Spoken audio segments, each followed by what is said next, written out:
ক্লোজে দাও, একটু ক্লোজ, একটু ক্লোজে আসুন, বুঝলি তাহলে একটু ক্লোজে আসুন।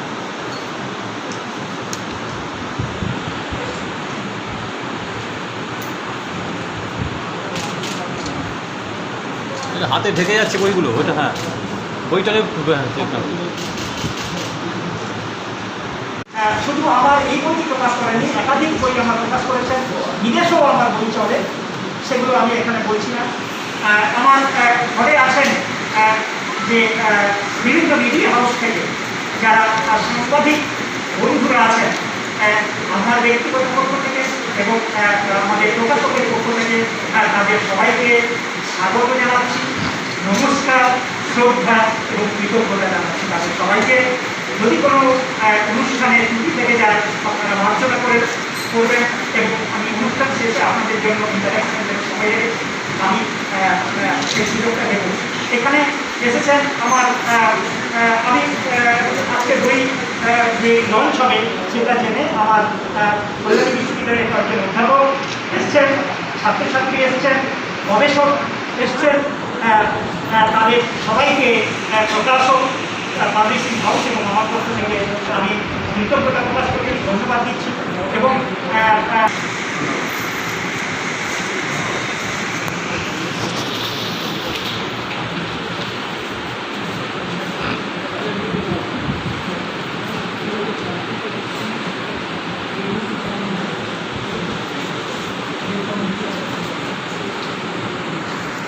পরিচয় দিচ্ছি।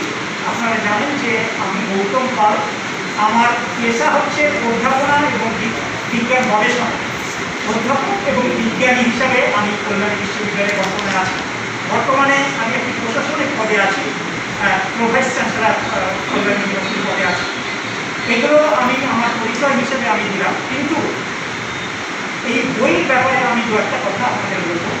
আপনারা মনে আছে যে 2019-এ ডিসেম্বর থেকে আজকে নভেম্বরের 20 তারিখ 2020, এই যে একটা গ্যাপ, আমরা বিশেষভাবে এটাকে মার্ক করেছি কোভিড ইয়ার, অর্থাৎ করোনা ভাইরাস ডিজিজ 2019 যে গোটা পৃথিবীতে প্যান্ডেমিক, এপিডেমিক নয়, প্যান্ডেমিক ব্যাধি হিসেবে ছড়িয়েছে। এই সময়ের মধ্যে এটা আমরা সকলেই প্রত্যেকের অভিজ্ঞতা আছে। তো আপনারা জানেন যে যার প্রথম পৃথিবীতে চীনে উহান প্রভিন্স, হুবেই প্রভিন্সের উহান শহরে একজন ব্যক্তি তার নিউমোনিয়া হয়। দেখা যায় নিউমোনিয়ার যে সচরাচর লক্ষণ ছিল না, দেখা গেল একটা অদ্ভুত ধরনের সিমটমস। সেটাতে আমাদের WHO জানুয়ারি মাসের 11 তারিখ 2020 সালে বললেন যে এই যে সিমটমস, তার যে সিমটমস ছিল শ্বাস, সিভিয়ার অ্যাকিউট রেসপিরেটরি সিন্ড্রোম, কিন্তু নর্মাল শ্বাসের মতো নয়, একদম অদ্ভুত আচরণ। সেটাকে বলা হলো যে নভেল করোনা ভাইরাস ডিজিজ। তার ঠিক 1 মাস পরে 12ই ফেব্রুয়ারি আমাদের WHO এটাকে বলেন যে এটা হচ্ছে করোনা ভাইরাস ডিজিজ 19।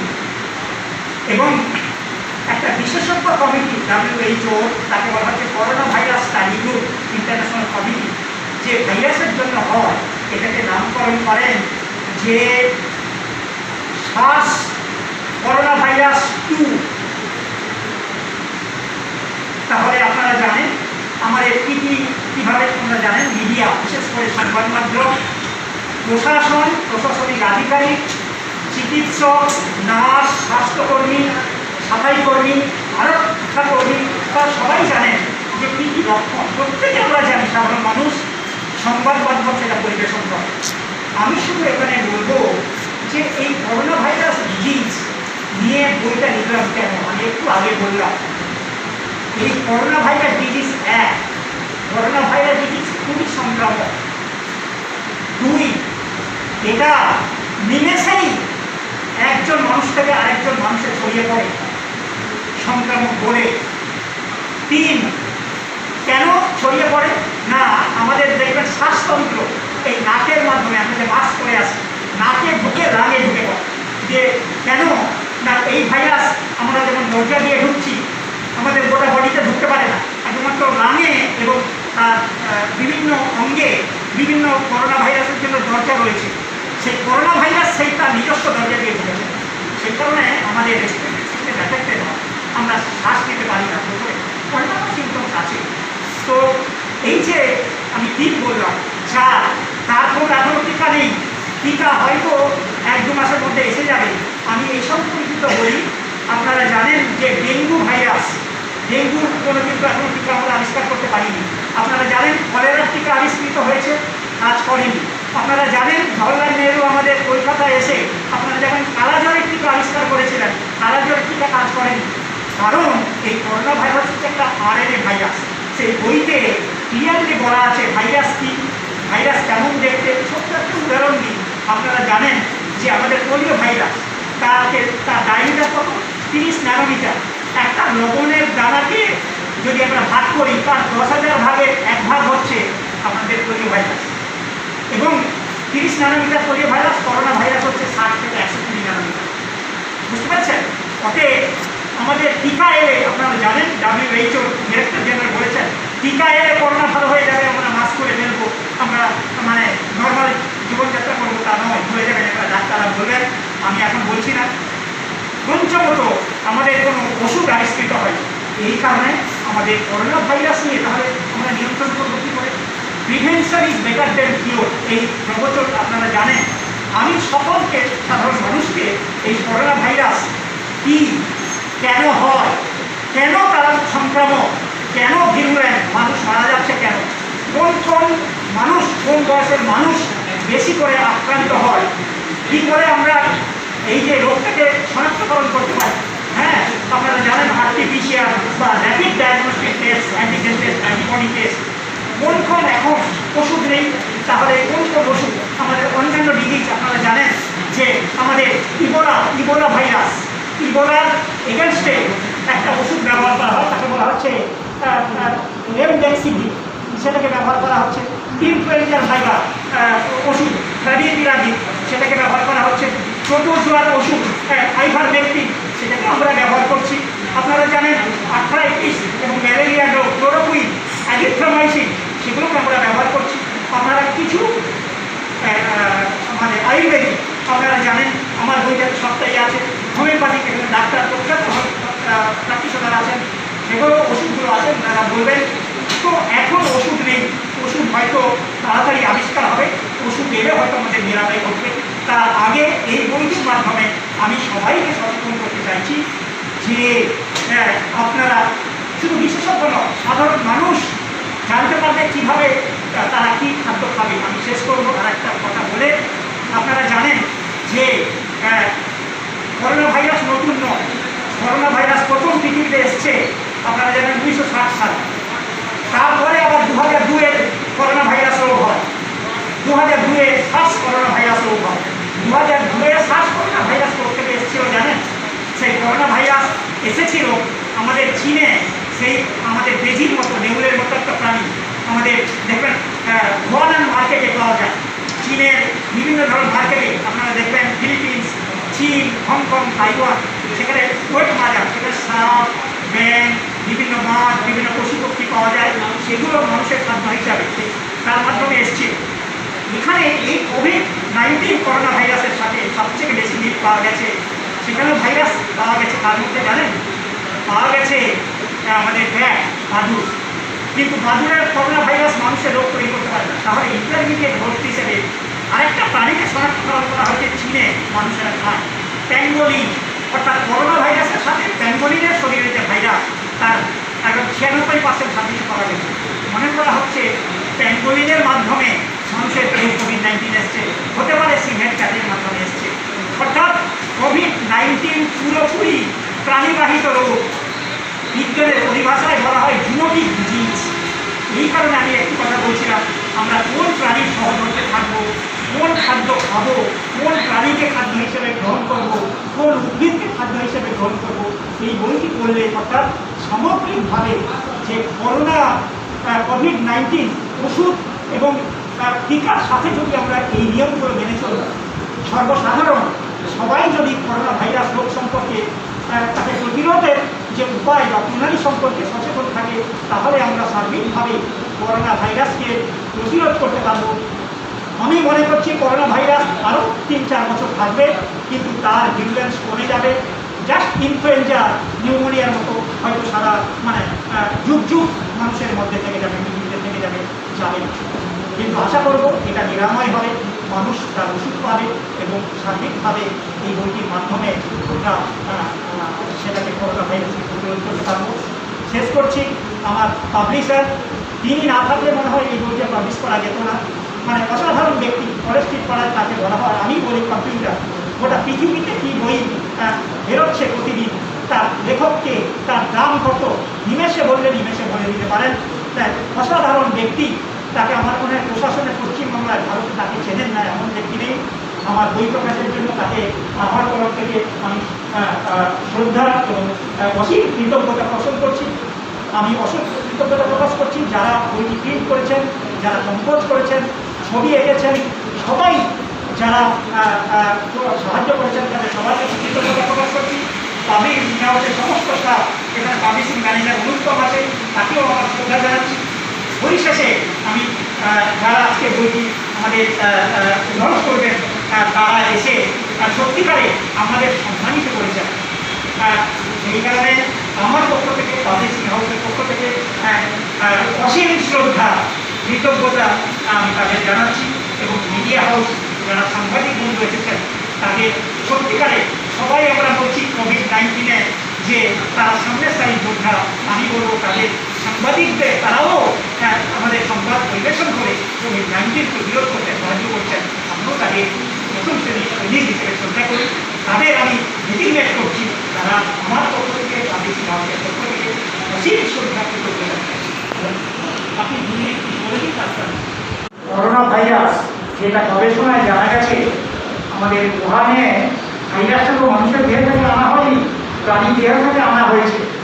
কেন তার প্রমাণ আমরা যারা আমরা বিজ্ঞানী আমরা পেয়েছি আমাদের ভাইরোলজি বিভিন্ন ইনস্টিটিউটে, সেটা আমরা প্রমাণ পেয়েছি যে যিনি প্রথম আক্রান্ত হয়েছিলেন যে ব্যক্তি, কি করে জানা গেল যে তার করোনা ভাইরাস প্রাণী থেকে এসেছে? প্রথম প্রমাণ, তাকে জিজ্ঞাসা করা হলো, সেখানে চাইনার ওহানের একটা বিখ্যাত মার্কেট রয়েছে, তাকে বলে যে ওয়েট মার্কেট, আমাদের যারা মাছ মাংসের দোকান, ওয়েট মার্কেটে তিনি প্রতিদিন আগে ঘুরে এসেছেন।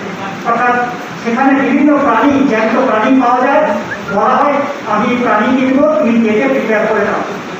সেখানে যেমন আমাদের নেউলের মতো আমি বললাম, সিভেট ক্যাট, প্যাঙ্গোলিন, খুব সম্ভবত মনে করা হচ্ছে ওই ব্যক্তি প্যাঙ্গোলিনের মাংসও কিনেছিলেন। ঠিক আছে, এখন ওই ভাইরাস যেহেতু আমাদের বাদুড়ে পাওয়া যায়, সেই বাদুড় থেকে সংগ্রহ করে করোনা ভাইরাস রিসার্চ হচ্ছিল। কিন্তু মিনহোয়াইল দেখা গেল যে প্যাঙ্গোলিনের মধ্যেও ওই করোনা ভাইরাস রয়েছে, যেটা মানুষের মধ্যে পাওয়া গেছে।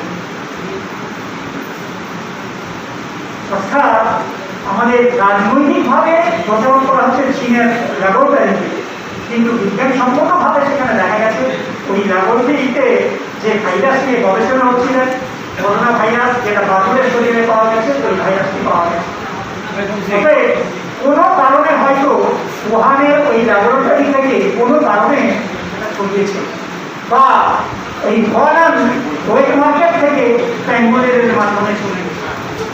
কিন্তু এটা নিশ্চিত করোনা ভাইরাস প্রাণী ভাইরাস, করোনা ভাইরাস রোগ জুনোটিক ডিজিজ, প্রাণীবাহিত রোগ, মানুষের সৃষ্টি নয়। আচ্ছা, এখানে বলা গেছে কি যেটা এটা জিন তৈরি করেছে, বিপন তৈরি করেছে, মার্কেটকে ক্রাইসিস করার জন্য উইপেন তৈরি করেছিল, এটা আপনি কি? আমি বুঝছি, আমি আপনার প্রশ্নটা বুঝে নিচ্ছি, ঘন্টা পয়েন্ট। সেখানে অনেকে বলছে যে আপনাদের দেখবেন যুদ্ধে অনেকে বায়োলজিক্যাল উইপেন্স, যেমন nerve gas, virus, bacteria, cholera, এগুলো জীবাণুগুলোকে স্প্রে করে দেওয়া। তো এটা আমরা দেখুন, আমরা সাধারণত বিজ্ঞানী অধ্যাপক যারা এখানে আছি, প্রফেসর আছি, আমরা প্রকৃত প্রমাণ নেই, এটাকে আমরা বলবো না যে সেখানে বায়োলজিক্যাল উইপেন্স হিসেবে এটাকে ব্যবহার করার জন্য চেষ্টা হচ্ছিল, এটা বলবো না। আমরা বলবো যে এটা একটি প্রাণী ভাইরাস, তার সঙ্গে নিকটতম প্রাণী হিসেবে বাদু এবং প্যাঙ্গুলিনের শরীরে পাওয়া গেছে, কিন্তু কখনোই আমরা এটা রাজনৈতিক নেতারা বলতে পারে। প্রয়োজন আমি বলবো এখানে এমন কোনো প্রমাণ নেই যে চাইনা বায়োলজিক্যাল উইপেন্স হিসেবে ব্যবহার করেছে। তার মানে আপনারা ব্যাকটেরিয়া ল্যাবরেটরিতে তৈরি করা যায়, কালচার করা হয়। আমি স্থির বিশ্বাস, সবাই পৃথিবী জানে যে ওহানের ভাইরোলজি ল্যাবরেটরিতে ওই ভাইরাসটা ছিল। এক, দুই, ওই ভাইরাসটা আবার বাদুড়ে পাওয়া গেছে, সিভ্যাক্টারে পাওয়া গেছে, প্যাঙ্গোলিনে পাওয়া গেছে। যেহেতু ওই প্রাণীগুলো চাইনার লোকেরা খায়, সেই সূত্রে আমরা বলতে পারি প্রাণী দেহ থেকে হয়তো মানুষের শরীরে ছড়িয়েছে, এবং একবার কোন মানুষের ছড়ালে পরে আমার থেকে আরেকটা মানুষের সিস্টেমে আসতে পারে, সেই রিয়াকশনে চলে যায়। এই বইটা কোনো ডিসিজ পেপার নয়, এটা দেখবেন ভাইরাসের যারা আমরা রিসার্চ করি জার্নালে বেরোয়, সেই জার্নাল সাধারণ মানুষ আমি আপনি সকলে বুঝতে পারবো না। এটা আমি বলছি সকলে করে বুঝবেন যে অত্যন্ত সাদাসিধে ভাষায় বিজ্ঞান, অথচ সাহিত্যের মোড়কে বিজ্ঞানকে পরিবেশন করা হয়েছে। হ্যাঁ, এটা জার্নাল নয় ম্যাডাম। হ্যাঁ, আপনি পড়লেই বুঝতে পারবেন যে বিজ্ঞান এই করোনা ভাইরাস ডিজিজ, এটা আমার লিখতে লেগেছে 1.5 মাস, কিন্তু পাবলিশ করতে আপনি জানেন এই পিরিয়ডে প্রিন্টিং পাবলিশিং অনেক সময় চলে যায়। আমাদের পুজোর আগে এসে গেছে, কিন্তু একটি তথ্যগত টেকনিক্যাল এরর থাকার জন্য সেটাকে আবার সংযোজন করতে হলো, কালী পুজোর পরে এসে গেল, সেই কারণে আমাদের ভ্যাকসিন না থাকলেও কোন কোন সাবধানতা অবলম্বন বই নিশ্চয়ই পেয়েছেন না, বই আমাদের দেওয়া হয়, এই বই আছে, আপনারা পেয়ে নেবেন। হ্যাঁ, সেখানে সবটাই লেখা আছে, সবাই সুস্থ থাকতে পারে, কোভিড আমাদের ভ্যাকসিন এসে যাবে, ওষুধ এসে যাবে, তার সাথে যদি এই বইটা রাখেন ম্যানুয়াল হিসাবে, আমার মনে হয় আপনাদের একটা মানে প্রভূত ওষুধ হিসাবে কাজ করবে, ভ্যাকসিন হিসাবে কাজ করবে। যেটা একটা প্যান্ডামিক যে সিচুয়েশনটা হয়েছে পাড়ায় পাড়ায়, সেটা হচ্ছে যে ওই করোনা ভাইরাসের জন্য বলছে ওখানে যান, অত টাকা দিলে টেস্ট হয়ে যাবে, অমুক দিন হয়ে যাবে, এবার বলছে বাড়িতে রাখা। এই যে টোটাল ব্যাপারটা, মানে আমরা যদি এটা লিখি কি ওই বইটা থাকলে আপনি বাড়িতে সঠিক ট্রিটমেন্ট মেনে ওষুধ কিনে আমি দুটো জিনিস বললেন, ওষুধ আমি বলবো আপনারা চিকিৎসকের সঙ্গে পরামর্শ নেবেন, আমি বলবো না যে বইটা দেখে ওষুধ খেয়ে নেবেন, চিকিৎসকের পরামর্শ নেবেন। আমি আপনাদের জানার জন্য কতগুলো ওষুধ দিয়েছি, কিন্তু চিকিৎসকের পরামর্শ ছাড়া ওষুধ কখনো খাবেন না। এক, দুই হচ্ছে আমি কি করে ডায়াবেটিস বিষয় লিখেছি জানার জন্য, কিন্তু ওই বইটা থেকে প্রোটোকল দেওয়া নেই। আমি আমার আরটিপিসিআর, হ্যাঁ, reverse transcription polymerase chain reaction, যেটা ভাইরাসের ডিএনএ নিউক্লিওটাইড সিকোয়েন্স, যেটা আমরা বলে দিতে পারি, অ্যান্টি র্যাপিড টেস্ট, মানে অ্যান্টিবডি অ্যান্টিজেন টেস্ট, এগুলো আপনাকে ল্যাবে যেতে হবে। কিন্তু সার্বিকভাবে এই বইটা ম্যানুয়াল আপনাকে বলে দেবে আপনি ডাক্তারের কাছে যাবেন কিনা, আপনি কি টেস্ট করবেন, আপনার শরীর কতটা খারাপ, আপনি ডাক্তারের কাছে যাবেন কিনা, সমস্ত এই জিনিসটা আপনাকে হবে।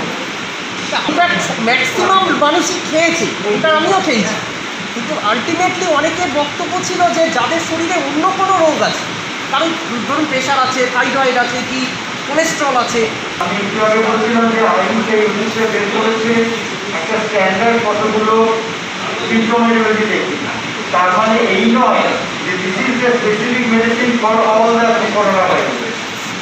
এইটা ভালো করে মনে রাখতে হবে, ভালো করে জানতে হবে যে যে ওষুধটা বের করা হয়েছে সেটাই যে করোনা ভাইরাসের একমাত্র ওষুধ তা কিন্তু নয়, এবং সেই ওষুধটা যখন প্রয়োগ করতে হবে কোন সময় প্রয়োগ করবো, তাকে প্রয়োগ করবো, সেটা সবসময়ই মানে আর্বিট্রারি মার্কেট প্রসিডের উপরে মেনে চলে চলবে না, সেটা সবসময়ই একজন ফিজিশিয়ানের যেতে হবে, তার কাছে ঠিকমতো দেখাতে হবে, দেখিয়ে যে উনি বুঝবেন যে সেটা আমি ওই ওষুধ দেবো না অন্য কোনো ওষুধ দেবো। এটা একটা মেডিকেলি করা রয়েছে, তার কারণটা হচ্ছে আমাদের মেডিকেলি কী হয়, আমাদের প্রথমে সিমটম সিমিলারিটি দেখে আমরা ওষুধপত্রগুলো দিই, তো সেই সিমটম সিমিলারিটিগুলো ডিপেন্ড করে একটা পেশেন্টের কনস্টিটিউশনের উপর। এই কনস্টিটিউশনের কিছুটা আইডিওলজি ডক্টর পালের বইতেও আপনি পাবেন, সেখানে দেখবেন ওখানে জেনোম বলে একটা কথা লেখা রয়েছে, জেনেটিক মেকআপ বলে একটা কথা লেখা রয়েছে, যে যখন জন্মায় একটা, সে যখন বড় হয় তার হেরিটেজ ক্যারেক্টার উইথ এনভায়রনমেন্ট যেটা একটা কনস্টিটিউশন হয়। এই কনস্টিটিউশনটা ইন্ডিভিজুয়াল ভ্যারি করে। তাই জন্য আমার ক্ষেত্রে যদি আর্সেনিক হয়, মনের ক্ষেত্রে কিন্তু আর্সেনিক হবে না।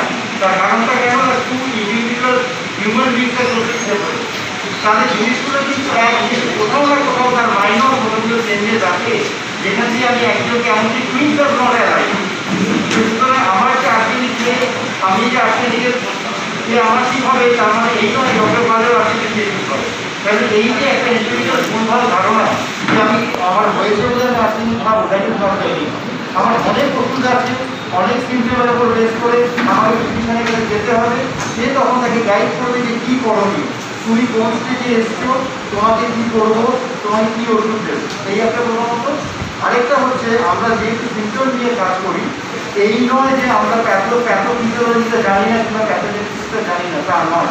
আমাদের ওষুধগুলো, আমাদের যেখানে প্রেসক্রিপশনগুলো করা হয়, সবগুলো কিন্তু কিছু না কিছু আমরা প্যাথোফিজিওলজি ফলো করি। যেটাকে আমরা ভালো করে বুঝে নিতে হবে, সেটা তো আপনি বুঝবেন না, সেটা ফিজিশিয়ান বুঝবে কাকে কী করে তাকে ওষুধটা প্রেসক্রিপশন করবে। আরেকটা জিনিস আমাদের করা হয়, সেটা যখন এরকম প্যান্ডেমিক হয়, তখন তো আমরা ইন্ডিভিজুয়াল পেশেন্টগুলো দেখতে পাবো না, সেখানে দেখছি একটা huge number of patient suffering from some common symptom. তখন আমরা যে মেডিসিনটা সিলেক্ট করি তাকে আমরা বলি জিনিয়াস অফ এপিডেমিক। আমাদের একটা টার্মিনোলজি ইউজ করা হয়, জিনিয়াস এপিডেমিক।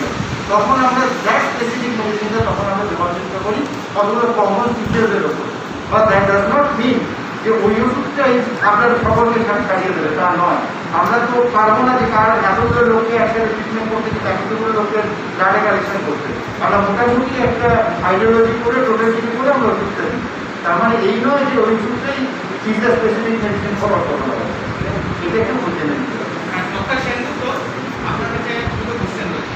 এক নম্বর হচ্ছে আমরা আপনি যে প্রশ্নটা করেছেন, অ্যাকচুয়ালি আরামি নিয়ে হয়তো নাম্বারটা ভুল করছি, যাই হোক আরামি নিয়ে শুরু থেকেই আমাদের প্রচুর অ্যাপ্রিয়েশন। আমি ন্যাশনাল কোভিড প্রোগ্রাম কন্টেন্টের সঙ্গে শুরু থেকে ছিলাম। তা শুরু থেকেই আমাদের অ্যাপ্রিয়েশন ছিল, তার কারণ প্যারিস টু 1918 প্যারিস টু ডিগ্রিটা চোখের সামনে ছিল। এবং যে তিন মার্চ মাসে যে গভর্নমেন্ট যে টিমিটা তৈরি হয়েছিল, তাতে এইচএস ডাইরেক্টর রঞ্জিত কুলেরিয়া, এদিকে বলরাম ভার্গব, এদিকে বিনোদ পল, এই যে টিম ইন্ডিয়া তৈরি হয়েছিল, যারা প্রথমে কোভিড প্রোগ্রামকে লিড করছিলেন, তারা কিন্তু শুরু থেকেই ধারাবি কন্টেন্টের দিকে জোর দিতেন। এবং ধারাবির যে লোকাল এমএলএ মহিলা একজন, তাদের সঙ্গে কন্টিনিউয়াস মনিটরিং করে ধারাবি শুরু থেকে করা হয়েছে। এবং যার জন্য ধারাবির একটা বিরাট সংখ্যক লোককে কিন্তু ডিমোটেট করা হয়েছিল, কতগুলো ভয় লাগে। ওখানে জনগণ তো সাংঘাতিক বেশি, পৃথিবীর মধ্যে সবচেয়ে বেশি জনগণ, তবে একটা বিরাট সংখ্যক লোককে রিলোকেট করা হয়েছে এবং একদম কঠোর সার্ভেলেন্স হয়েছে। এবং এর রেজাল্ট হিসেবে আমরা দেখেছি ধারাবিতে সেইরকম একটা মেজর ক্যাটাস্ট্রফি হয়। এটা একটা দিক। দ্বিতীয় দিকটা হচ্ছে, এটা একদম রিসেন্ট কথা, একটা জিনিস আমরা লক্ষ্য করছি, এই নিয়ে বেশ কিছু লেখালেখি হয়েছে। আচ্ছা, দেখা যাচ্ছে কি আমাদের যে অ্যাপ্রিয়েশন শুরু থেকে ছিল যে গ্রামগুলোতে সাংঘাতিক রকম ইনফেকশন হবে, এরকম কিছু হয়ে যায় বা হলেও তাদের মধ্যে অ্যাসিম্পটোম্যাটিক ইনফেকশন বেশি হয়েছে, সেখানে মর্টালিটি ফ্যাটালিটি তুলনামূলক কিন্তু হয়নি। এটা কিন্তু আমরাও পশ্চিমবঙ্গের কোভিড প্রোগ্রামের সঙ্গে যুক্ত আমরা ছিলাম।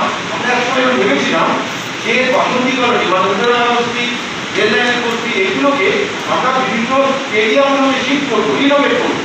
কিন্তু সত্যি কথা বলতে কি সেরকম প্রয়োজন হয়নি। এখন এইটা নিয়ে একটা অনেক থিওরি এসেছে, এটা এরকম একটা থিওরি এসেছে, আপনি দেখতে সার্টিফিকেট দেখতে পাবেন, নেচারই বেরিয়েছে লেখাটা। সেটা হচ্ছে যে দেখা গেছে কি যারা বেশ তথাকথিত লো হাইজেনিক কন্ডিশনে আছেন বা দরিদ্র মানুষ এবং বেশ পোর হাইজেনিক কন্ডিশনে আছেন, হতে পারে মানে সবটাই অ্যাপ্রিহেনশন বা কি বলবো ধারণা মাত্র, হয়তো বা তাদের যে কোনো কারণেই হোক, ওই আনহাইজেনিক কন্ডিশনে থাকার কারণেই হোক, তাদের হয়তো কিছুটা ইনেট ইমিউনিটি বা সেই টাইপের ইমিউনিটি হয়েছে কম হয়েছে। বড় কলকাতার ব্যাড ওয়েলার যারা, তাদের মধ্যে ইনফেকশন রেট, ফ্যাটালিটি, মর্টালিটি অনেক বেশি হয়েছে, অনেক বেশি। এবং বয়স্ক মানুষরা যেমন মারা গেছে, তেমনি অল্প বয়সেরও অনেকে মারা গেছে। মানে বিশেষ করে মেডিকেল কমিউনিটির মধ্যে যারা রয়েছে, হেলথ কেয়ার ওয়ার্কারদের মধ্যে প্রচুর জুনিয়র ছেলেরা মারা গেছে। আমার ছাত্র মারা গেছে, অন্তত দুজন আমার সরাসরি ছাত্র মারা গেছে। পরশুদিন অনেকের বিরোধী তিনি মারা গেলেন, 35 বছর বয়স, তিনি সম্পর্ক আমার ভাইপো হন। মানে 35 বছর বয়স, তার আগের সপ্তাহে ডক্টর মিত্র মারা গেলেন, তার 50 বছর বয়স। দেখা যাচ্ছে কি যারা লোয়ার এজ গ্রুপ কথা 40-45, তাদের সেই সাইটোকাইন স্তর আমরা মেডিকেল পরিভাষা যেটা বলি হাইপার ইনফ্লামেটরি রিয়াকশন অনেকদিন প্রচণ্ড হচ্ছে। তো এখন কিছুটা ট্রিটমেন্ট প্রোটোকল অনেকটা ঠিক হয়ে গেছে, অনেকটা ঠিক হয়েছে। আর গভর্নমেন্টের যে পরিকাঠামোগুলো, যেমন ধরুন স্টেট গভর্নমেন্টের যে টেলিমেডিসিন হেল্পটা মোটামুটি পাওয়া যাচ্ছে, টেলিমেডিসিন আমরা ডিউটি করি, টেলিমেডিসিন হেল্পটা পাওয়া যাচ্ছে। এইসব জিনিস নিয়ে যদি আমরা এই প্রাথমিক নিয়মগুলো মেনে চলি, তাহলে কিন্তু পশ্চিমবঙ্গের পার্সপেক্টিভে বলতে পারি কোভিড কিন্তু প্রায় সঙ্গে নিয়ে ধীরে ধীরে কমে আসার কথা, ইতিমধ্যে কিন্তু কমেছে। কারণ আমি টেলিমেডিসিন রেগুলার করি, এখন কল দিয়ে আমাদের কল যেগুলো আসে কল কিন্তু অনেক। ডাক্তারবাবু আরেকটা ব্যাপার, যে এতজন চিকিৎসক যে মারা গেলেন, তাহলে কি কোনো রকমভাবে কোনো হচ্ছে মানে নেগলিজেন্সির জন্য এটা ঘটে গেছে বলে মনে হচ্ছে? চিকিৎসকদের মর্টালিটি রেট অনেক বেশি, এটা প্রমাণিত। দেখা গেছে কি নর্মাল পপুলেশনে 2% 3% হয়, চিকিৎসকদের মধ্যে যেটা 10-50% হয়েছে। সেটার প্রধান কারণ হচ্ছে যে হয়তো তারা ভাইরাল লোডটা অনেক বেশি পাচ্ছে, কারণ তাদের সিটি ভ্যালু অনেক লো আসছে, সাইকেল ভ্যালু যেটা আর্টিফিসের পরে সেটা অনেক লো আসছে, 10-15 চলে আসছে, অনেক লো আসছে, হয়তো তাদের ভাইরাল লোড বেশি হচ্ছে, বা হতেও পারে স্কুলে তারা হয়তো অতটা অসতর্কতার জন্যই বেশি বলতে পারবো না। ডাক্তারবাবু দুটো আরও প্রশ্ন ছিল ডাক্তারবাবু। আরেকটা আমার এটা পরে আমাদের হলটা ছেড়ে দিতে হবে। আচ্ছা